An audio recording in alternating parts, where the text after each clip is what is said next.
मित्रांनो, जर तुम्ही कुठली सेकंड हँड कार घेत असणार तर सध्या इंडियामध्ये सेकंड हँड कारचं खूप जास्त तुम्हाला मार्केट अवेलेबल आहे. तुम्ही कुठेही गेले न्यू कार घेण्यापेक्षा नेहमी आपण प्रेफर करतो की सेकंड हँड कार बाय करायला. एक फर्स्ट कार जर तुम्ही घेणार असेल तर त्या टायमाला खूप साऱ्या गोष्टी राहतात जे तुम्हाला चेक करायच्या राहतात. आणि त्याच्यातलं एक मेजर गोष्ट म्हणजे तुमची विंडशील्ड चेक. लाईक तुमची ग्लासची विंडशील्ड झाली किंवा तुमचे जे फ्रंट अँड रिअर साईड जे शिल्ड्स आहे ते तुम्ही चेक करू शकतात. त्याचं एक तुम्हाला एक म्हणू शकतो आपण की इथं एक तुम्हाला एक सिक्वेन्स नंबर मेन्शन राहतो कंपनी थ्रू. म्हणजे जेव्हा नवीन तुम्ही गाडी घेतात तुम्हाला 5 ग्लासेसची एक सेम सिक्वेन्स नंबर भेटते मित्रांनो.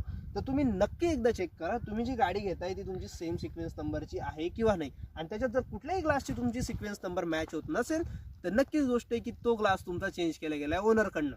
ते तुम्ही ती गोष्ट त्यांना विचारू शकता की हा चेंज का झाला होता, काय ॲक्सिडेंट झाला होता, का काही रिझन होतं, जेणेकरून तुम्ही कार घेताना ती गोष्ट तुम्ही निगोशिएशन म्हणून यूज करू शकतात आणि तुम्ही चांगल्या बजेटमध्ये तुमची कार चूज करू शकता. मित्रांनो, याच्याबद्दल